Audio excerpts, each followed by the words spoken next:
بسم اللہ الرحمن الرحیم۔ السلام علیکم ناظرین، امید ہے کہ آپ خیر خیریت سے ہوں گے۔ آج میں آپ کے لیے ایک ایسی داستان لایا ہوں جس کا نام ہے جرم کی داستان۔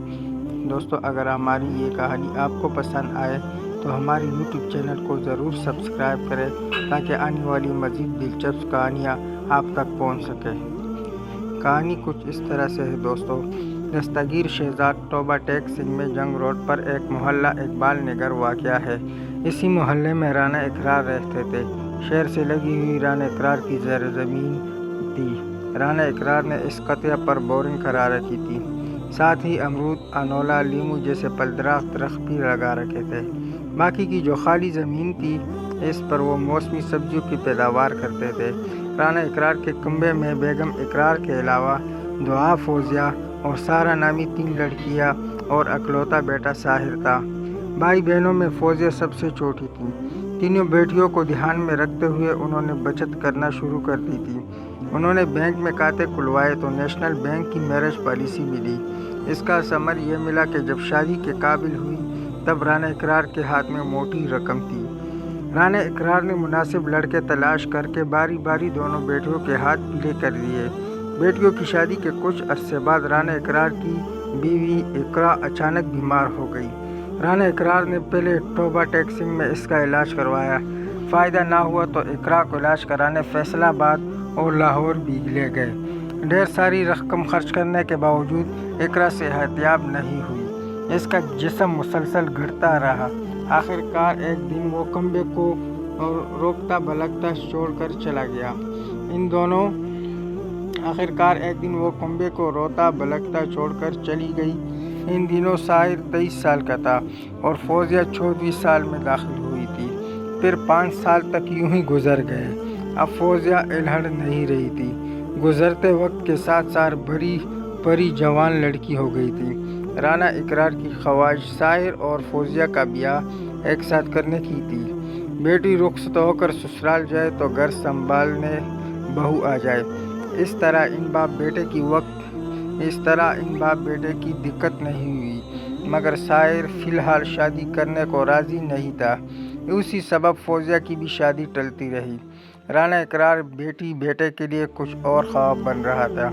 ادھر فوزیہ کے خوابوں میں شاہزیب بس گیا تھا اور وہ اس کے ساتھ زندگی گزارنے کے لیے خواب دیکھنے لگی تھی۔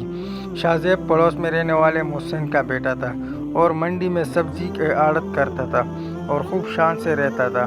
پڑوسی ہونے کے ناطے شاہزیب اور فوزیہ میں بہن بھائی کا رشتہ تھا۔ بچپن سے وہ اس رشتے کو مانتے بھی تھے، مگر ایک دن دونوں کا رشتہ بدل گیا اور وہ دونوں ایک دوسرے کی محبت میں ڈوب گئے۔ رانا اقرار اور ساحر صبح گھر سے نکلتے تو دوپہر کا کھانے کم ہی گھر آتے۔ اکثر فوزیہ کھیت جا کر باپ بھائی کو کھانا دے آتی تھی۔ وہ دن کے وقت گھر میں اکیلی رہتی تھی، اس لیے خفیہ میل ملاقاتوں کے لیے فوزیہ اور شاہزیب کے لیے بھرپور وقت ہوتا تھا۔ نایاب مرد وہ ہے جن کے کردار کی خوشبو پا کر عورت خود ان سے محبت کا اظہار کر دیتی تھی۔ وہ پہلے اس کی ذات کی ٹھنڈی چھاؤں میں کچھ دیر ٹھہرتی ہے، پھر رفتہ اس کی آدھی اودھی چلی جاتی ہے۔ یہی وہ مرد ہے جنہیں عورتوں کا لباس کہا جاتا ہے۔ نایاب عورت ہمیشہ نایاب مرد کا انتخاب کرتی ہے۔ یوں تو شاہزیب کا فوزیہ سے ملنے آنا محلے والوں کے لیے شک کی بنیاد نہیں تھا، لیکن جب دروازہ اندر سے بند ہونے لگا تب پڑوسیوں کی پیشانی پر شکیں پڑنے لگی۔ پہلے اڑوس پڑوس میں چرچا ہوا، اس کے بعد ایک بزرگ نے رانا اقرار کے کانوں میں یہ بات ڈال دی۔ اس کے بعد ساحر کو جب یہ بات چلی تو اس کا خون کھول اٹھا۔ وہ اسی وقت شاہزیب کی چمڑی ادھیڑ دینا چاہتا تھا، مگر رانا اقرار نے دنیا داری سمجھا کر اسے روک دیا۔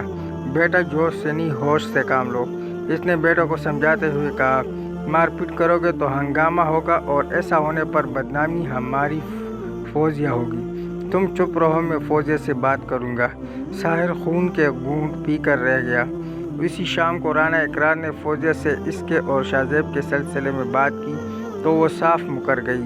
فوزیہ شاہزیب سے پیار تو کرتی تھی، مگر گھر والوں کا لحاظ بھی تھا، اس لیے اس دن کے بعد وہ محبوب سے میل ملاقات میں احتیاط برتنے لگی۔ نفس وہ نفس وہ بھوکا کتا ہے جو انسان سے غلط کام کروانے کے لیے اس وقت تک بھونکتا رہتا ہے جب تک وہ غلط کام کروا نہ لے، اور جب انسان وہ کام کر لیتا ہے تو یہ کتا سو جاتا ہے، لیکن سونے سے پہلے ضمیر کو جگا دیتا ہے۔ دوسری طرف ساحر کو فوزیہ کے بیان پر یقین نہیں آیا تھا۔ پیداوار فروخت کرنے وہ منڈی جاتا ہی تھا، اس لیے اس نے شاہ زیب پر نظر رکھنا شروع کر دی۔ اسی دوران ساحر نے نوٹ کیا کہ شاہ زیب پہلے کسی سے فون پر خفیہ طور پر بات کرتا ہے، پھر منڈی چلا جاتا ہے۔ روز دوپہر کو یہی ہوتا تھا۔ ساحر کو یقین ہو گیا کہ وہ کہیں اور نہیں اس کی بہن سے ملنے جاتا ہے۔ اندھی محبت ہو یا اندھا اعتبار، دونوں مل کر انسان کو گہری کائی میں گرا دیتے ہیں۔ ایک دن ساحر منڈی سے ہی شاہ زیب کے پیچھے لگ گیا۔ شاہ زیب کا تعاقب کرتے ہوئے محلے تک آ گیا۔ اس نے دیکھا کہ شاہ زیب نے پہلے چاروں طرف کا جائزہ لیا، اس کے بعد مطمئن ہو کر کھلے دروازے سے گھر میں داخل ہو گیا۔ اس کے بعد فوزیہ دروازے پر نمودار ہوئی۔ اس نے طرف کا جائزہ لیا، جب کہیں نظر نہیں آیا تو اس نے دروازہ اندر سے بند کر لیا۔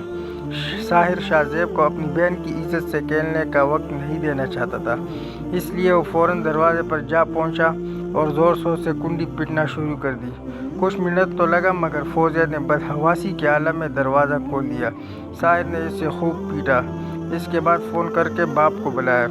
رانا اقرار گھر آیا تو اس نے بیٹی پر ہاتھ نہیں اٹھایا مگر سنجیدگی سے بولا، بیٹی میں تم پر اعتبار کرتا تھا، کیا خوب صلہ دیا ہے تم نے میرے اعتماد اور یقین کا، تمہاری کرنی سے آج میری عمر 10 سال کم ہو گئی۔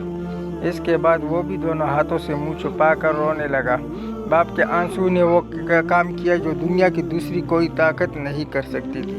کنبے کی آبرو برقرار رکھنے کے لیے فوزیہ نے لمحے بھر میں شاہ زیب کو بھول جانے کا فیصلہ کر لیا۔ اسی عہد کے ساتھ وہ باپ سے لپٹ گئی اور پھوٹ پھوٹ کر رونے لگی۔ مجھے معاف کر دو بابا، اس نے باپ سے عہد کرتے ہوئے کہا۔ وعدہ کرتی ہوں آئندہ کبھی شاہ زیب سے تعلق نہیں رکھوں گی۔ ایک انسان مر جائے تو صبر آ جاتا ہے، مگر جب ایک زندہ انسان آپ کے لیے مر جائے تو کبھی صبر نہیں آتا۔ رانا اقرار اور ساحر کو احساس ہوا کہ حقیقت میں وہ پچھتاوے کے آنسو بہا رہے ہیں، تو ان لوگوں نے سچے دل سے فوزیہ کو معاف کر دیا۔ فوزیہ نے بھی وعدہ کیا تھا، اس پر قائم رہی۔ اس نے شاہ زیب سے ملنا اور فون پر بات کرنا، یہاں تک کہ اس کی شکل تک دیکھنا بند کر دیا۔ فوزیہ کی بے وفائی اور بے رخی سے شاہ زیب تڑپ اٹھا۔ وہ فوزیہ کے دل کی گہرائیوں سے چاہتا تھا، وہ شادی کر کے زندگی گزارنے کا ارادہ رکھتا تھا۔ اس نے فوزیہ کے بدلے ہوئے رویے کو پھر سے پہلے جیسا بنانے کے لیے ہر ممکن کوشش کی، مگر ساری کوششیں رہ گئی۔ ادھر رانا اقرار نے فوزیہ کے لیے قابل رشتے کی تلاش شروع کر دی۔ ان کی یہ کوشش جلد رنگ لائی اور سمندری گاؤں کے دلدار کا بیٹا عرفان ان کے دل کو بھا گیا تو رشتہ بھی طے ہو گیا۔ شادی کی تاریخ 18 مئی 2015 بھی طے ہو گئی۔ اس دن سے ہی بارات کے استقبال کی تیاری شروع کر دی گئی۔ گھر کے سامنے میدان میں پنڈال لگایا گیا، اسٹیج بنا، میز کرسیاں لگائی گئی، حلوائی بھی پکوان بنانے آ گئے۔ رانا اقرار اور ساحر سب کے پاس جا کر تیاریوں کی نگرانی کر رہے تھے۔ شام کا دن لگا پھیلتے ہی بارات کے استقبال کی تیاری مکمل ہو گئی۔ ریسٹ ہاؤس سے پل پل کی خبر گھر پہنچ رہی تھی۔ معلوم ہوا بارات ریسٹ ہاؤس سے چل چکی ہے اور تھوڑی دیر میں دروازے پر پہنچ رہی تھی۔ اس خبر سے میزبانوں میں بھی جوش و مسرت کی لہر دوڑ گئی۔ والدین کبھی غلط نہیں ہوتے، اگر ان سے غلط فیصلے بھی ہو جائے تو ان کی نیت صاف ہوتی ہے اور انہی کی دعاؤں سے تقدیریں بدل جاتی ہیں۔ فوزیہ دلہن بنی گھر میں بیٹھی تھی، اس کے پاس اس کی بڑی بہن دعا بیٹھی ہوئی تھی۔ بارات کی آمد کی خبر سنتے ہی فوزیہ یہ دعا سے بولی، باجی مجھے رفع حاجت کے لیے جنگل جانا ہے۔ پہلے تو دعا نے منع کیا، مگر جب فوزیہ نے اصرار کیا تو بولی، اچھا جلدی سے فارغ ہو کر آ جا، لیکن یاد رکھنا بارات دروازے پر لگنے والی ہو تو دلہن کا باہر جانا منحوس مانا جاتا ہے۔ فوزیہ نے پانی سے بھرا ہوا لوٹا لیا اور چپکے سے باہر نکل گئی۔ چونکہ سب اپنی دھن میں مست تھے، اس لیے کسی نے اس پر دھیان نہیں دیا۔ تھوڑی دیر میں بارات دروازے پر آ گئی آؤ بھگت کے بعد نکاح کی رسم شروع ہونے لگی۔ دلہا کے والد فوزیہ سے دستخط کرانے کی باری آئی، لیکن دلہن تو وہاں تھی ہی نہیں۔ دعا کی جان مصیبت میں تھی۔ گھر سے کچھ فاصلے پر ایک سنسان مقام پر فوزیہ زمین پر پڑی تڑپ رہی تھی، اور پھر دونوں ہاتھوں سے اس نے پیٹھ کے زخم کو دبا رکھا تھا، پھر بھی خون تیزی سے بہہ رہا تھا۔ ٹارچ کی روشنی میں لوگوں نے فوزیہ کو دیکھا تو ساحر نے دوڑ کر اس کا سر اپنی گود میں رکھ لیا۔ سب لوگ پریشان ہو گئے کہ آخر دلہن کہاں غائب ہو گئی۔ ہر طرف تلاشی شروع ہو گئی۔ فوزیہ کی حالت لمحہ بلمحہ بگڑ رہی تھی، اس لیے آنن فانن اسے قریبی اسپتال لے جایا گیا، جہاں ابتدائی معائنے میں سے ہی اسے مردہ قرار دیا گیا۔ فوزیہ کی موت کی خبر آتے ہی بارات دوبارہ واپس بس میں سوار ہو کر لوٹ گئی بغیر دلہن کے۔ حادثے کی اطلاع پولیس کو دی گئی تو منٹوں میں علاقائی تھانہ سول لائن کے انچارج انسپکٹر راہیل ماں دیگر پولیس والوں کے ساتھ موقع پر پہنچ گئے۔ فوزیہ کی لاش قبضے میں لے کر اسے پوسٹ مارٹم کے لیے بھیج دیا گیا۔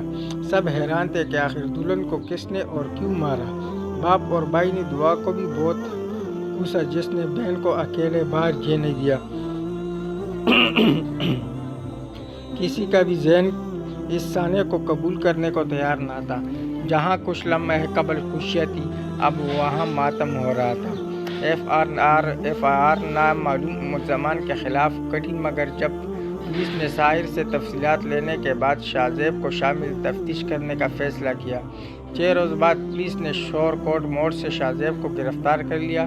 اس سے پوچھ گچھ کی تو اس نے بتایا، میں سچے دل سے فوزیہ کو چاہتا تھا، لیکن وہ اپنے گھر والوں کے بہکاوے میں آ کر بے وفا ہو گئی تھی، اس لیے شادی والے دن میں نے اسے ملنے کے لیے بلایا۔ فوزیہ آنے کو تیار نہیں تھی تو اس کی پھول پٹی کھول دینے کی دھمکی دی۔ دھمکی سے ڈر کر وہ گھبرا کر آ گئی۔ میرا ارادہ اسے لے کر کہیں اور دور چلے جانے کا تھا، مگر فوزیہ اس کے لیے راضی نہیں ہوئی، لہٰذا غصے میں نے فوزیہ پر چاقو سے حملہ کیا۔ اس کے بعد وہ رونے لگا تو روتے روتے بولا، فوزیہ مر گئی، اس کی موت کا ذمہ دار میں ہوں اور اس کے لیے میں خود کو کبھی معاف نہیں کروں گا۔ شاہ زیب کی نشانی پر پولیس نے قتل میں استعمال ہونے والا چاقو اور اس کا موبائل فون ضبط کر لیا، جس سے اس نے فوزیہ کو فون کر کے دھمکایا تھا۔ 19 مئی کو شاہ زیب کو عدالت میں پیش کیا گیا، جہاں اسے جیل بھیج دیا گیا۔ تادم تحریر شاہ زیب جیل میں تھا۔ یوں محبت کی کہانی جرم کی داستان بن گئی۔ امید ہے دوستو آپ کو یہ کہانی پسند آئی ہوگی۔ کہانی پسند آئے تو ہمارے چینل کو ضرور سبسکرائب کریں تاکہ آنے والی مزید دلچسپ کہانیاں آپ تک پہنچ سکیں۔ والسلام دوستو۔